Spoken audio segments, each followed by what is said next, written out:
That's what Rav Hamnuna said. No. Same thing. It says, no. Rav Hamnuna Amar Afilu Shel Charisha v'Omed L'Tficha. Now you're going to slaughter it. No, you bought it for plowing, and now it doesn't say why. You decide to divide. But it's the object. It's the original object. Yeah, but over here we're talking about this is an exchange. You exchanged a lesser coin for a better coin. Here, of course, what are you selling it?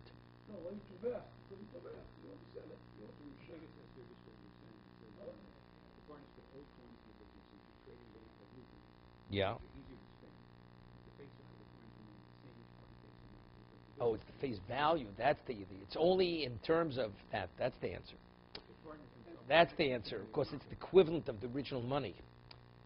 I thought a new coin says, as a result of that, Achinasu Chadoshim, that's Vyotzim Botso. They circulate, people accept it. It's easy to do business with those coins. But it's the equivalent of the original coins. It's the original coins. It's the equivalent of the original coins. It's like the same coin. It's literally the same coin.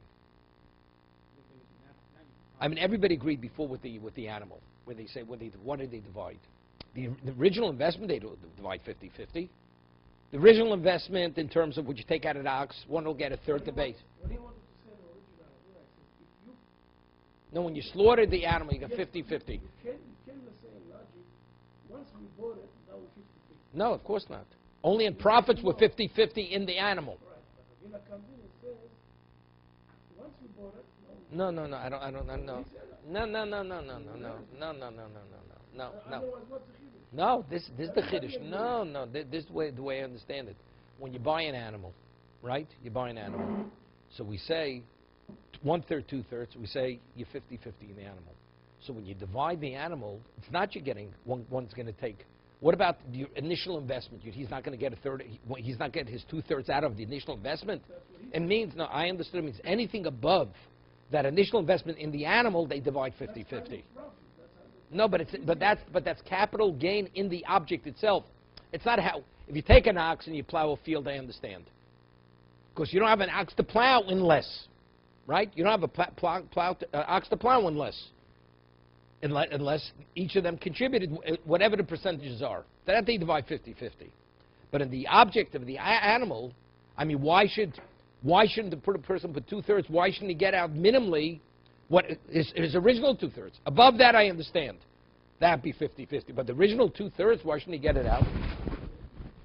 No, the way the Gemara says, the way the Gemara reads simply, when you slaughter it, even that's 50-50. If you read it that, no, I'm changing.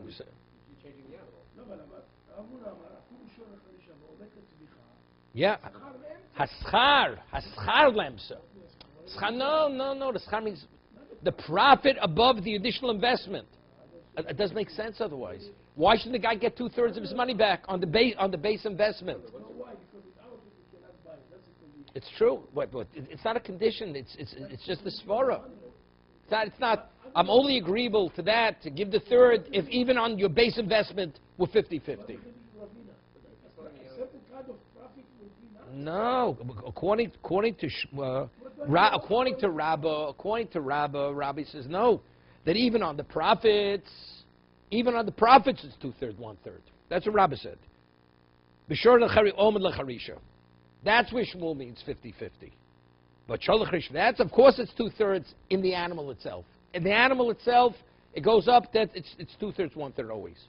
If you use the animal for plowing, that's where Shmuel said 50-50. On that he says no. That's simple, that's 50-50.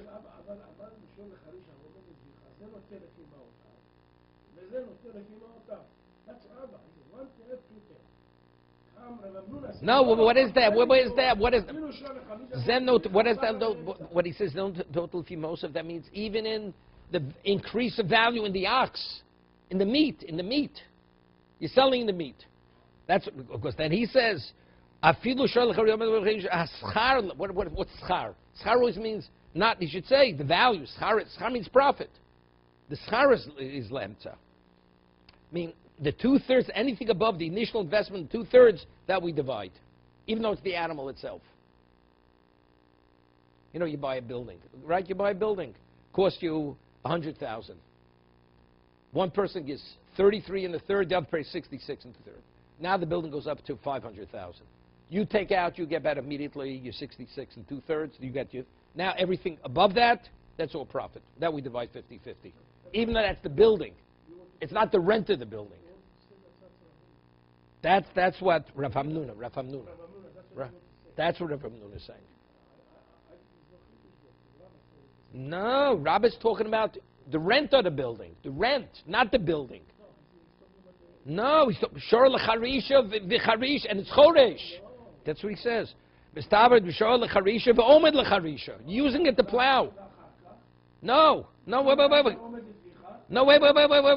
Rega, 1 second. Yeah, but he says, but if you slaughter it, everything's divided 1/3, 2/3. Everything, not only the base investment, the whole animal. The meat is divided 1/3, 2/3. So, Adher Rav Hamnuna says no. The animals divide 50-50 on the profit of the animal, on the animal. That's like selling the building. The charisha is the rent of the building. He was koneh l'charisha and omed l'charisha, that's the rent of the building. Selling the actual building where you make money on the building, then we're talking about above the base investment. That's what we understand it. What does he say over there? Norman, what does our scroll say?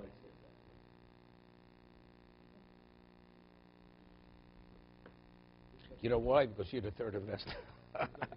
You invested the third, that's why. No, you hear the difference.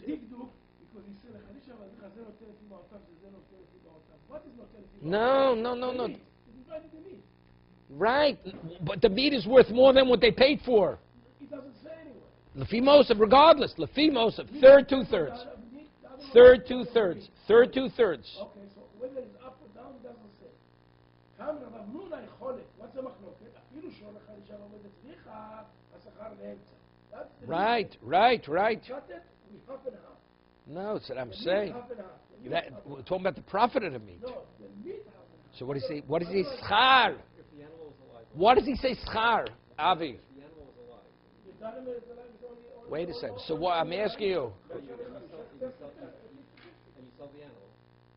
Well, what does he say, Avi? What does he say? Schar. What does he say? Schar. No, that's a big deal. That's what it says. Schar lemtza. Schar is profit. It should say most lemtza. It should say most. It should say most. You have the animal. You have most lemtza. Most. That's what usually the Gemara speaks or the Brisa speaks. Most lemtza. What's schar lemtza? Schar is always what you the gain. Okay, let's go further. Okay, now we're getting a little more complicated. This guy's life is really complicated. Okay, a guy's married to 4 women here. Okay? He must live in Utah. It's getting more complicated. Okay. Misha Yanosi Dalad Noshim. Umeis, and he dies. Okay, so he has 4 ksubas that have to be paid out. Harishono Kodemis Lishniya. And they weren't married on the same day. Right? So the first one has the first rights to take. Shniya, Ushniya Lishlishis. Shlish Lervius. Wait a second. Now, what happens at the end of the day? There's not going to be enough property to collect the ksuba from. So each one has a right to impose a shvu on the one who's taken before her. You didn't siphon off anything when you were married. You didn't take anything, or you didn't receive, or you didn't take anything. No, to make sure that you have a right to whatever you're taking. You know, maybe you already took some, now you're taking again. So she has to swear she received nothing. Okay? So the second one makes the first one swear. The third one makes the second one swear. We'll see. Ushlishis l'revius. V'rishona nishbas l'shniya. Shniya l'shlishis. Shlishis l'revius. Revius nefrash lo b'shvua. We'll see in a moment. The fourth one she takes, she doesn't have to swear. We'll see. She doesn't have to swear to the Yisomim. Because the Machlokas, it said, we had earlier, that when you take from an estate, the woman has to swear to the orphans that she didn't take anything, right? Or maybe the father paid her off. Since that's only if they're ketanim. If they're minors, you take advantage. But if they're adults, then they can't impose the shvua. It's going to be a machlokas in a minute. We'll see. So therefore, the first one, that's what the Gemara is going to want to explain, machlokes ben nanis. And so the fourth one doesn't swear. Well, what does she have to swear? The first 3 wives, they got theirs. So it's not by them taking, they're going to deny her. So when she takes, who she's denying? Nobody. Because she's the last one to get her ksuba. Revius, that's why Revius, the frash lo b'shua. Benanas omen no. Chimemneishi achrona niskeres. Why? Because she's going to get away. She'd get away without a shvur. Niskeres means she's going to take the money without a shvur.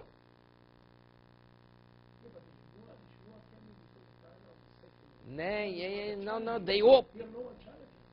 No, but again, I understand that. We'll see. It's not simple later. We'll see in a moment. Is it because the somim can't impose the shvur, the heirs, the orphans? Or no, you know what the case is? What happens? She collects, and now a creditor comes and takes away one of the other fields. You got it? So now she's going to go after this field. She's going to go after this field. So if you're of the opinion that once you collect, you can't take it away, that's only if you had a right to collect. So let's say the fourth one, she may have taken already. So if number 3 gets a field, she wants to take that field that number 4 has. Because she didn't take it as a balchov. So therefore, that's what Ben Anas holds. She has to swear. She never, right? If she didn't swear, that's the Gemara is going to discuss all the possibilities. Okay? You want to collect your ksuba from the estate, you have to swear. What about Hoyotzes Kum B'Yom? What about all the ksubas had the same date on it? Right? He needed a lot of tax deductions. Okay? Married all 4 on the same day. We'll see. The date is the same day, but there's a question: kosuv shows, ain't kosuv shows. Normally, usually when a document's written, only the date is written, right? The day. It doesn't say the hour of the day.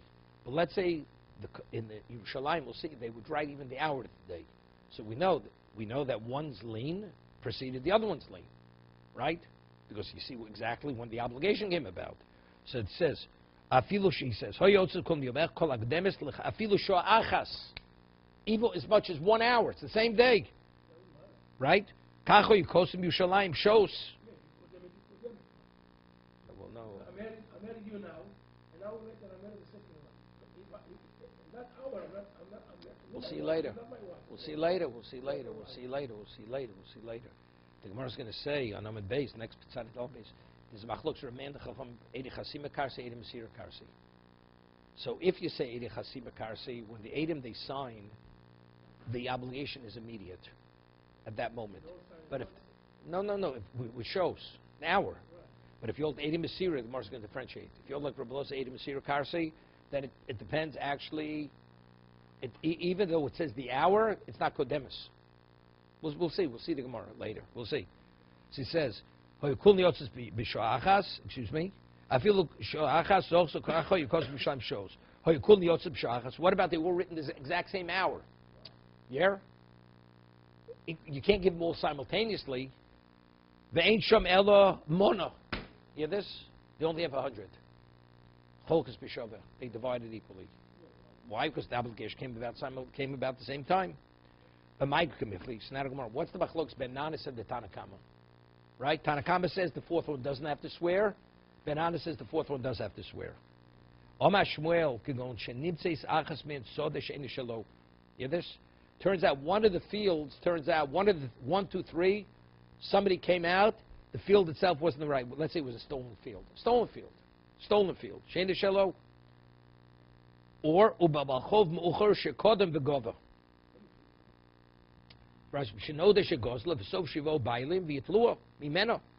Yeah, this. She had a field stolen from her. 1 second. Somebody had a field stolen. She collected it, and she knows it's just a question of time before the court's going to take away the field she has. The field that she took for ksuba, that field is going to be taken away from her. If you're going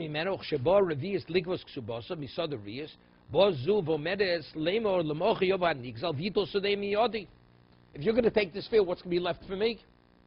V'nimtzis karachas karachta ritzoni v'nimtzesi karachas ritzon shetishavi gvias ksubosech v'cheyabal. That you didn't collect. But what you see over here is what? Even though she's a later balaschov, she says, tomorrow the original owner is going to take the field away from me. So before you take that field, I want you to swear that you didn't get anything. Therefore, you'll have a right to take it. Something's coming down the pike. The field's going to be taken away from her. It hasn't been taken away from her yet. So she says, the fourth wife. This is the fourth. Either 1, 2, or 3. Whichever one. Number one, realized afterwards the field that she received was a stolen field. It was a stolen husband. Either a stolen, her husband bought a stolen field, Akasha of Mo, towards the Kesuvos. That means it's going to be taken away from her. That means the payment's not going to be a payment. So now, but it wasn't yet taken away from her. It wasn't yet taken away from her. It will be taken. And now the fourth one's about to take the last field. Once she takes the field, she's out of the picture. So before she takes it, she says to the Bezdin, I want her to swear that she never was paid off, never took a dime towards that ksuba. Therefore, she has a right to take the field. So that's why she's imposing the shvua on the fourth one. Because the field she received, ultimately, is going to be taken from her. We'll see. Yeah.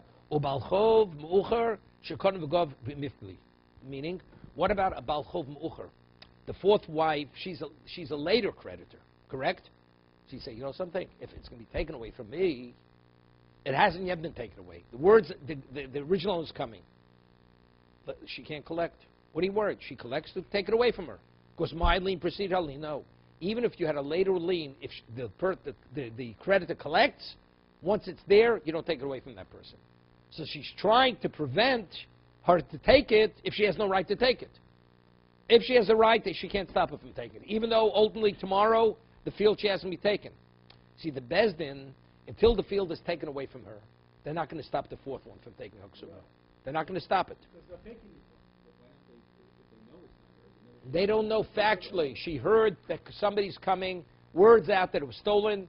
It's going to be taken away from her. It hasn't been taken away. If witnesses would have come to court and say it's stolen, okay, that's fact. It's less than that. It's before that. But she's worried. The woman who has this field is worried. She says, you take that, I'm out. I have nothing. So therefore, she wants to make sure, if you take it, you have a right to take it. Take a shur, take an oath, okay? On the fourth wife. On the fourth wife. No, on the fourth wife. The one who wants is supposed to, she already collected. Fourth wife. But let's say a later creditor cannot collect. Even if you collect, we take it away from you. There's no reason to impose the shvur, correct? Worst to worst, it's taken away. You take away her field. That's the end of the story. Right? That's where the Gemara wants to. That's the machlokas benanas Tanakama. Tanakama says,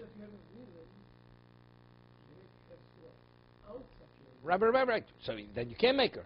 So if you hold Balchov Mu'ucher, if you hold a later creditor, if he takes and afterwards it's found out the first creditor, what he took, he didn't have a right to take. So you take it away from that later person. So there's no reason for her to swear. She'll say to you, look, you got yours. You have a problem. You'll take it back. Right? Yeah. Who's this? The fourth one? No. They all have a lien. They all have a legitimate lien. Nobody's questioning the validity of the ksuba. They all have a lien. No, it was the husband's. All of them, when they divided, everybody understood it was the husband's. It was the husband's estate. After they take possession, they realized word goes out. There's a rumor that one field is stolen. The husband, not he stole. He could have bought a stolen field. Question, but factually, it's not going to remain with her. That's what she's worried. So if the fourth wife takes, there's not going to be enough for the third or the second. So she wants to make sure that you have a right. Swear, then take it. So why would you? No. That's because then she's a legitimate. Wait, the third one, but I can't stop you because you're a legitimate creditor. The fourth one's a legitimate creditor. Because the second one wasn't taken yet. Right. This is like Bo'bal Chod Mu'ucher, a later creditor who had a later lien collected. Once he collects it, if you collect it, you keep it. We don't take it away from you. Right. Exactly. Tanakama says no. Tanakama sov mashagova lo gova. Here. That about Chod Mu'ucher, if it turns out that the previous creditor doesn't have where to take from, you take it away from the later creditor. Benanasov, no, Mashagova Gova. What you take is yours. If that's the case, number 3 wants to make sure that you're a legitimate creditor. You don't need shvur. You get it back. Fine, get it back. Very good. But if they can't do it. They're not going to do it because there's no sufficient basis that we should hold it up. No, people say a lot of things. Words out there. The problem. Okay. Rav Nachman, Omer Rabbi Vuod, no. Kuli Alma Mashe Gova Lo Gova. You hear this?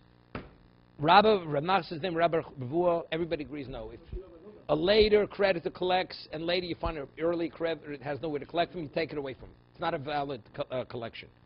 What's the case? Because what's going to be, you know what she's worried about? Even though she's going to get it back, but because number 4, hear this, Norman, number 4 will say, it's going to be taken away from her, factually, if the third one is taken away. She's going to bleed it dry. You got it? Because she feels, if they're going to take it away from me, I'm going to take whatever I can out of the field. I'm not going to invest anything in the field. And that's going to be it. It has to become white. He'll drain it. She'll drain it. She'll deplete it. It's temporary, right? 1 second. Rega. 1 second. Ushvur the benaz time with my Kesuvos chashin shem tachse for revius azos as a saw the shigova the chikaziyad lo mashbinan lo. Get this? Because when they see they don't impose the shvus, yoda. Why aren't they imposing the shvua? You see, she's not the woman is no fool, but she's not a Talmud Chacham either. She said, they're not posing the shvua. You know why? Because it's irrelevant if I took, because ultimately they're going to take the field back from me. But if I swear, that means it's mine. It's mine permanently. But she doesn't know. Factually, they're going to take it from her. Even if she swears. Because Balchov Mucher, Mashagov is Logova. But she doesn't know that. But if she doesn't swear, does it make sense? Right? So you have to, you take an oath that she should believe it's hers forever, and therefore she's going to invest in it, and she'll take care of it properly. We don't, in fact, she may. Abai Omar, the Abai Kshisha, Abai says no, the Machlok says, there's another, his name, Abai Kshisha, the older Abai, Kshisha. The Tani Abai Kshisha Yisom Shamru. Now, we said earlier, it says normally if you collect from the state, Yisomim, they could impose a shvua on the one who wants to collect from the estate. The Ksuba. Is it only orphans that are minors, or even minors that are adults? So that's Abai Kshisha. Do we differentiate or not? Okay? Tani Abai Kshisha Yisom Shamru Gedolim, Ve'ein Tzorach Lo Mekatanim. Even if they're adults, they have a right to impose a shvua on the widows that they didn't take any money from their father's estate. Because Tanam is innocent. They know nothing. Tanakama lesle dabai kshisha. Abai says no. So he doesn't hold. So who's imposing the oath? It's not the wives. The wives are not. So 1, 2, 3, each one is imposing the oath because what? There's not going to be anything left for her. But when we get to number 4, if you hold Yisom Gedolim cannot impose the oath, there's no reason for number 4 to swear.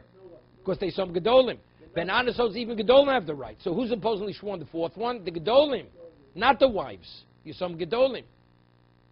Ubenas Islay Dabai, right? Ubenanis Islay Dabai Shisha. Omer Afuna. Okay? It's good. Terrific. Hani Trei Achi, Trei Shutfi. It's 1 or 2 brothers or 2 partners. Dislu Dina. No, everybody agrees, Mashagova. No, we don't even have to get on to the whole deal. It's not, no, that's only, if there's not going to be, no, it's only if there's not going to be enough property. If there's not going to be a property, question is first lien, second lien, and the second lien took, we're not even discussing that now. That's a separate discussion. Yeah, Mashagova, Logova. Okay, but that's not relevant to us. There's plenty for everybody. But the Somim say, you know something? Maybe our father paid you off. Maybe you took already.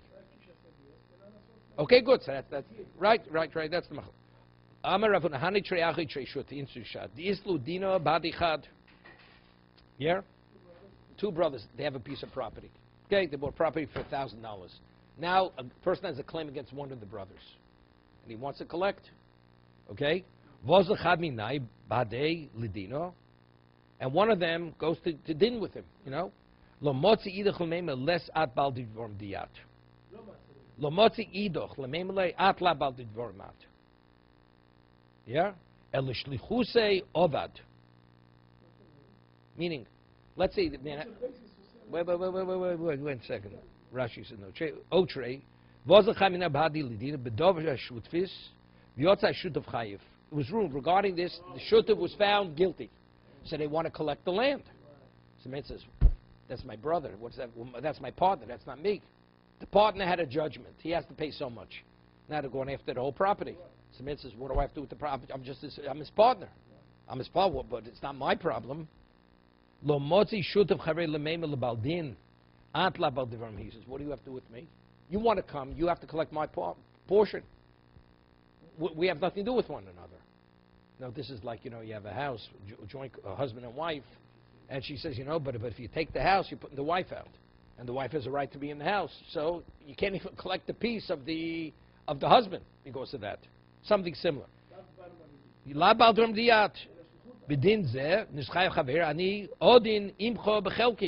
You want to take my point? We'll discuss it. And if you have no claim against me, you found something against my partner, but not against me. So what does he say? So we say he can't say that.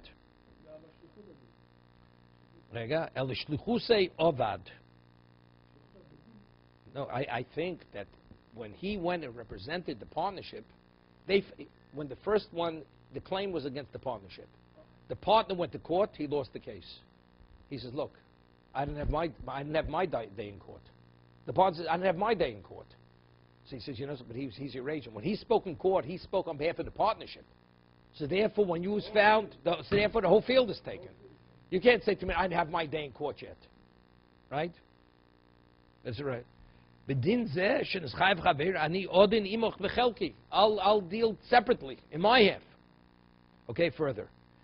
Ikla Rav Nachman L'Sura, Shailui Kai Gavnamai. So that's the Shaila. Does he have a right to say that or not? Omal Hu Mastisani. He says it's explicit Mishnah. Harishona Nishbas Lishneya Shneya Lishlishis Lishlishis L'Revius. Vilu Rishona Lishlishis Loktonik. You this? The first one does not have to swear for the third one. Why? The third one say, something. Maybe the first one. You accepted. Two accepted the shvur from the first one. Number three says, something? I don't trust her. It may have been good enough for you, but for me, something? Let her swear for me. So if that's the case, let her swear again. Why shouldn't Shlishis be mechayiv the shvur again for number one? No, evidently because exactly when she's swearing for all the claimants above her. Right. Vilu rishon l'shlish loktoni. My time, when she swore, no. My time, isn't it because shlichus avda? She did the shlichus. So therefore, she can't be b'chayiv. Number one, when two made one swear, she was doing the shlichus of number three. Good. This must be dummy. What kind of comparisons? Hasam shua le'echad shua le'meyo. Right? When you take an oath determines whether you're lying or not. If you swear in court, you swear in court. Right? And now I'm going to make you swear again. What is it going to tell me more? If you're a liar, you're a liar. Here it's the question how you present your case. Right? He didn't present me correctly. Look, but if he's your agent, it's you. Right? So therefore it's not comparable from our Mishnah. Midami. Hasam shua le'echad shua le'meyo. Hocha, Omar, ilu anohav tanino tvei. Right? He says, ilu anohav tanino tvei. I would have tied it better. I would have presented the case better. I wouldn't have lost. Yeah? The second partner says that. So therefore, it's not so simple. Is he presenting you or is he not representing you? I mean, let me ask a question. Let's say the person went without permission and he presented the case in court. Seemingly it's only with his permission. But you understand when you sent him, he either win or lose. What? Because he says what? When you make a regular, we had this earlier. If you make an agent in Kedusha, the Gemara says you make an agent, But the agent took certain things, liberties in his own hand. Look, I sent you to do good for him, not to create a problem for me. Right? That's what the one who sent him. But let's say he followed the agency exactly as was dictated to him. You can't say, well, I never want you, I'm going to lose, I never want you to represent me. You know, you have a lawyer in court, and you pay his fee and everything else, and you tell the judge, by the way, I only paid that fee because I thought he's going to win the case. I'm going to get another law firm. Forget it. It's over. No, but I'm saying, so what are we speaking about over here? If he was aware that he's representing him, so evidently he didn't say, I am representing him, but you have to say he's aware of it. He's aware that he's going to deal with the claim against the property. No, but if he's your shliach, it's over. You already presented your case. The whole discussion, shluchusei or not shluchusei. Because that's what he said. That's why he's not my shliach. That's why he's not my shliach. The reason why he's not my shliach, because if I do better than him. I'll talk on my own behalf. I don't need him to talk on my behalf. But if it's shluch, but if it's shluch, if he wants the case, he knocks the guy out. There's nothing to talk about. It's too late. Forget it. It's too late. The answer is he didn't say he was shlich. He was where he was going, but he says, you know something? Wait and see. He knocks the guy out. It's okay. He doesn't knock him out. Listen. You know something? Then I'll walk into the court. So we say, but it's an anad tzaddik. No, since it wasn't explicit that he's his agent, he's not his agent. The Gemara says there was a case, Alexander the Great. He also, like up in The Hague, they have the World Court, such a World Court. So the Egyptians come to Alexander. He says, the Jews, we have a financial claim against them. When they left Egypt, they said, what's his name? They borrowed. He says, do you know what they owe me? We're talking about 600,000 men above the age of 20, plus women and children. They have to return it. They duped us. So there was a person, his name was Bar Gavia. He was a hunchback. Looked like a misfit. So he goes to the Chachomim. He says, look, let me represent you in court. I'll represent you. If I win the case, I won the case. And even if I lose, they say, something. The rabbis should really have spoken on their behalf because the guy was a misfit. You know what I mean? That's why he lost. They could say better. And that's what he did. So he came before the court. He was a hunchback, Bar Kavia. And he says to the court, he says, let me ask a question. It says the Jews were in Egypt for 400 years. And they weren't paid. So what wages? With all what they took, you know what kind of balance is left? So Alexander the court says, I'll give you 3 days to respond to the Egyptians. The fields, they had properties in Israel, vineyards that weren't picked, fields that were about to be harvested. They didn't come back in 3 days because they had nothing to say. So the Jews took their fields. Not only didn't they have to give them back, they took everything. Then who shows up? The Africans show up. Also with another claim, something similar. Okay? So Bar Kavia says, look, if I win the case, I won. If I don't win, okay, you go yourselves. Now, now we're talking.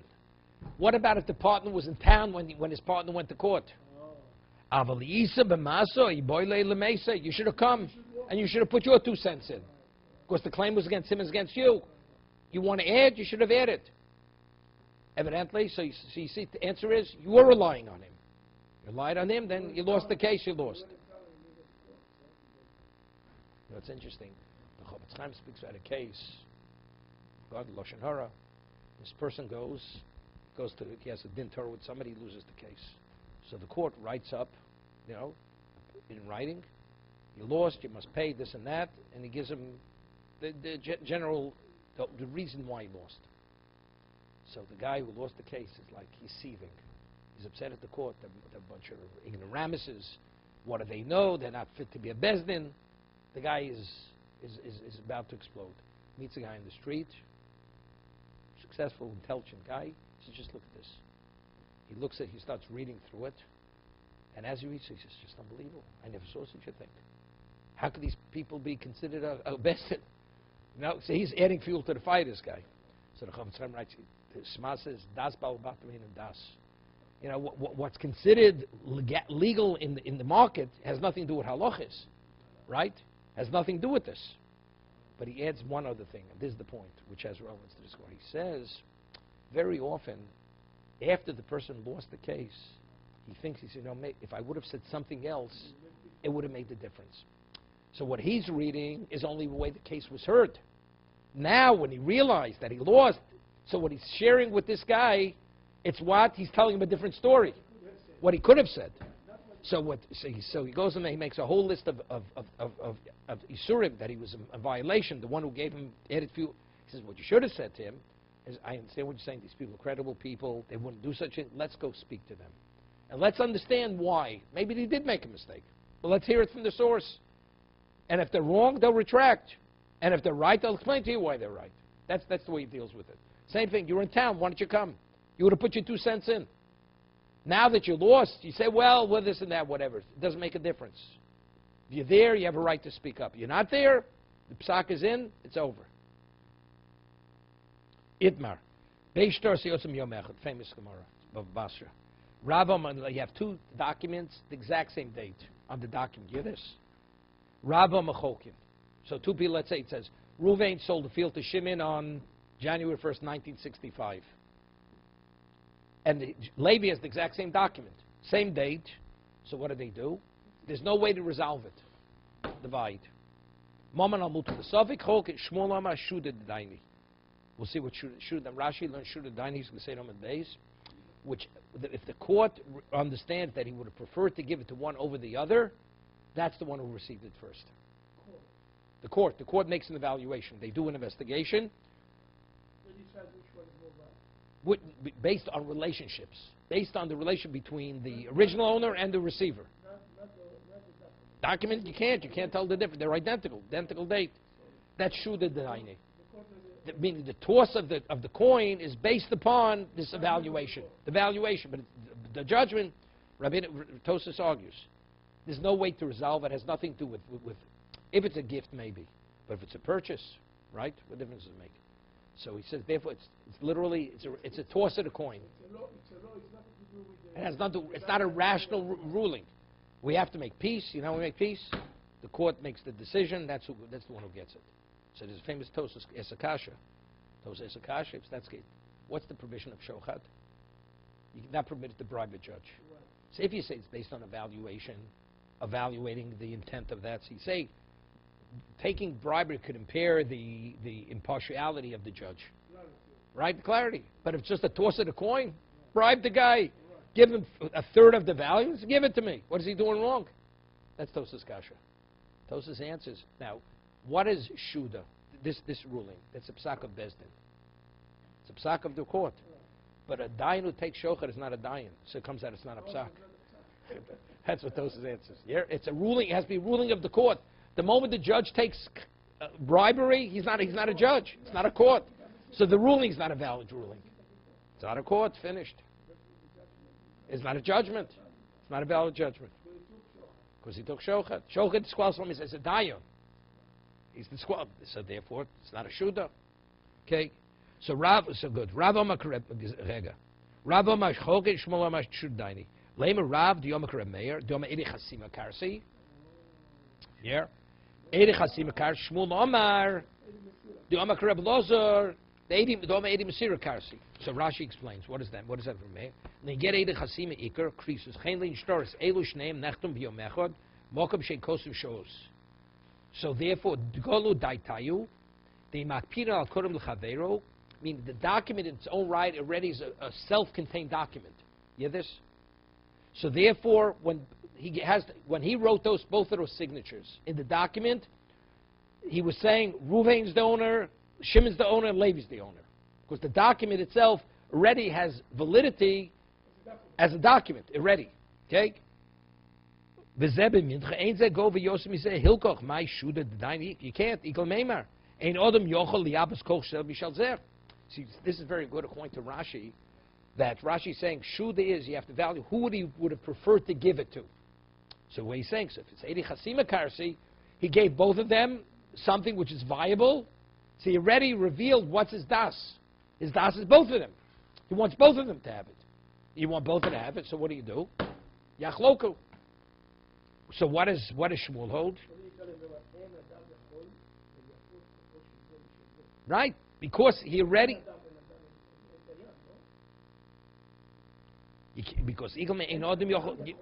We can't give one a greater power over the other where the person himself revealed already, based on the shtar, because Eidi Chasima, that they're equal. Okay? What is...